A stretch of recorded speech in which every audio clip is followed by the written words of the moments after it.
Hey, this is Jason Cruz from MMA Payout, coming to you from actually Florida. But I'm usually from Seattle, out in Seattle. But anyway, here I am talking to Skywalker Luke Brennan, Bellator 288, Friday night, November 18th. You have a fight against another undefeated up and comer by the name of Nick Calavera. First question, Luke, how you doing?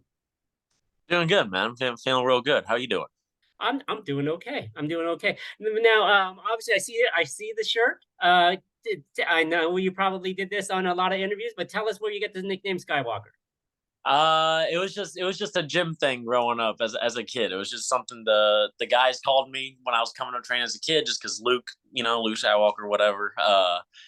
I like the movies, but I'm not quite as big of a nerd about it as it makes. But it's cool. It works. So. So no, you didn't bring a this lightsaber to the ring or anything like that. You're not gonna do any of that. Oh, You're not gonna be I've been told to do that, and I just don't have like the balls. So I just have. But I own it. If I wanted to, I could totally do it. I'm too worried on the walkout about not pissing myself from nerves. Like, wave a lightsaber. Like I got too many other things to worry about than my handling on this sword. So I got you. I got you. So tell me a little bit about how you've been with this training camp. You had a fight back in June, and since then, what have you been up to? yeah, since the fight in June, that was Johnny Soto. Training a lot, but this camp specifically was different. I spent half my camp with James Krause training at Glory MMA, and outsourced a bit for training this camp, and was fantastic. Had great training, and just got back yesterday from Missouri, and so got my week home right now, and then going out for fight week, and it's been great, and it's been a huge improvement, I think, to my game, and so it's been a good end of the year. So, tell me about your thoughts on working out with James Krause. Was there a specific reason why you wanted to do that, or was it just something an opportunity?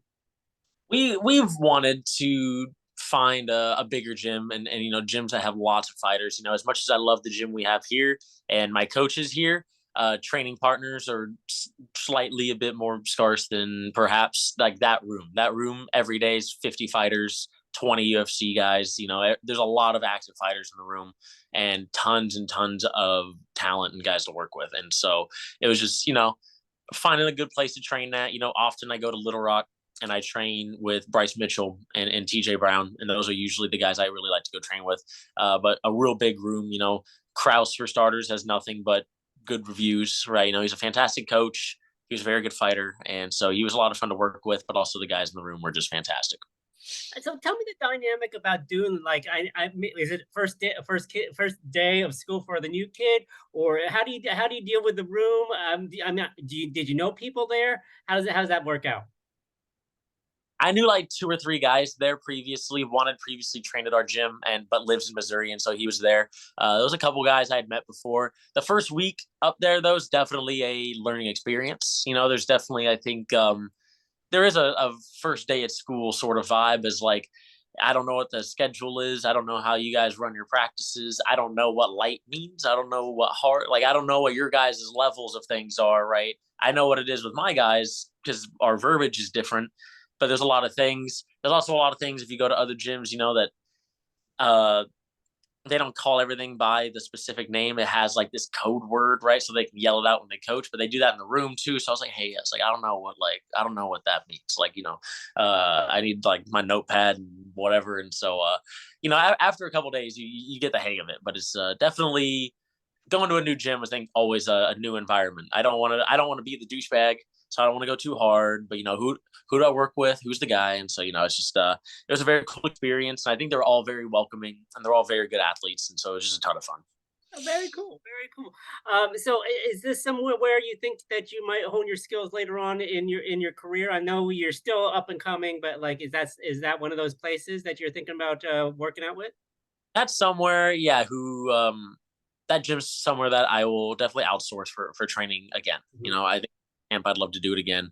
And I know they've told me to come back, and so I would love to. I'm loyal to my gym here. I have a gym here in Frisco. I've been training at for 12 years now. And I teach and I coach, and so I have things to do here. So I would never move there, but it is a fantastic gym to train at, and I love getting the work in. Yeah, most definitely. I think that it's definitely a step up, and I think that your next opponent is a step up. Nick Talavera.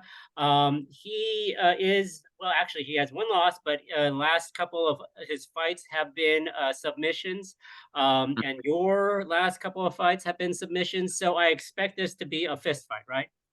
Yeah. It'll just cancel out, and we'll just go out and box. Yeah, yeah. What do you think? Have you heard of this guy? What are your thoughts? I mean, yeah, he clearly looks like a good jiu-jitsu guy. I've watched all his fights. He has respectable wrestling, good level jiu-jitsu, and good striking. All around, he's good. And I think he's a new body type for me to experiment with a little bit. He's another guy, another style. I think it's something that I'll get to play with a little bit. And I'm excited. He's scrappy. More than anything, I think talent wise, I think he's very tough, and I think it'll be hard to put away. And so, yeah, I think it's going to be a fun weekend, at least for one of us. Do you think that this is a thing where he's probably a pretty good jujitsu guy? You're a good jujitsu guy. Is that something that you will take advantage of? Go to jujitsu, or do you expect him to try to keep it standing up for a little bit and see and then test you on the ground, or vice versa? On paper, I think it looks like a grapple fest. And that's just that's probably how it looks. I wouldn't be surprised if he wanted to take it another direction. I've found with my past opponents that they've never been what the film looks like. They've always had surprises, and they've always approached, I think, a fight with me different to how they approach their other fights. They always came out differently. They always had a different plan, and so I expect similarly of him. And I think it's no secret what my game plan is anymore. So that just kind of is what it is. But I think he'll be fun regardless. If he wants to come out and roll with me, then what, let's roll. And if he wants to come out and strike, he can do that too. But it'll be fun. So I might unveil something here.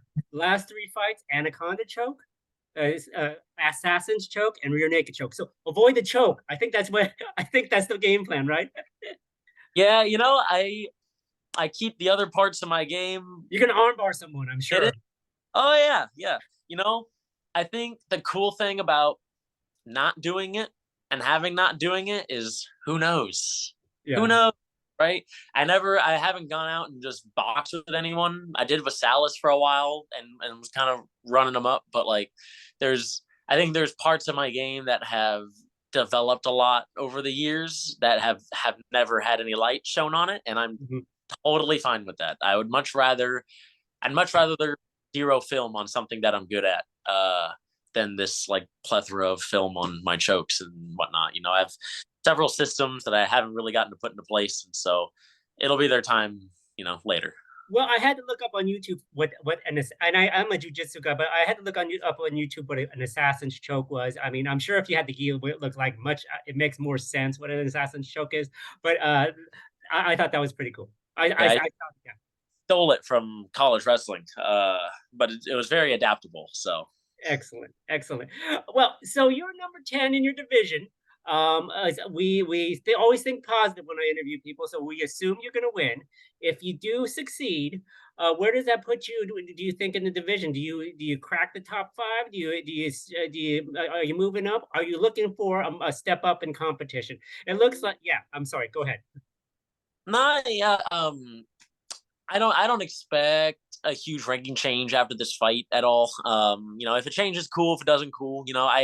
I had no major intentions of making a run up in the rankings until next year, and so I'm happy. I'm happy with being there. I'm not complaining, but I lean towards the side of winning fights and getting there when I get there than just rushing my way to the top. I'm just recently turned 22. I've got time.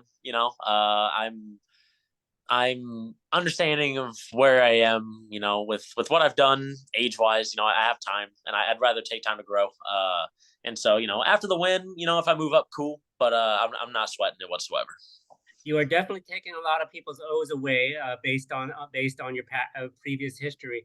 2023 could be a big year for you. How many fights would you like to see? I know this is your third one, so are you hoping for another three next year? Probably, yeah. 2 to 3 is good. I've done 4 in a year before. In this weird gap in like amateur to pro fights, and Mhm. that just always feels a little rushed. And so, I like the 2 to 3. It gives me time in between camps to let my body recover and kind of let my injuries heal, and then jump back into things and get going again. And so, yeah, 2 to 3 is always nice. Awesome, awesome. And uh, we'll be watching November 8th. Are you going to eat some deep dish pizza afterward? That's what I've been asking all the fighters. Yes, sir. Yes, sir. I'm having deep dish pizza. I don't know if I want to go very far for it. I hear things about Chicago, but I will get pizza. I will figure. Excellent. Yeah, we'll see what happens with that. Awesome.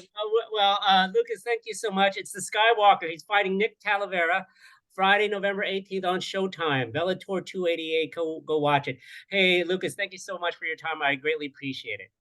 Thank you, sir. I appreciate it. All right. Have a great time. Bye bye.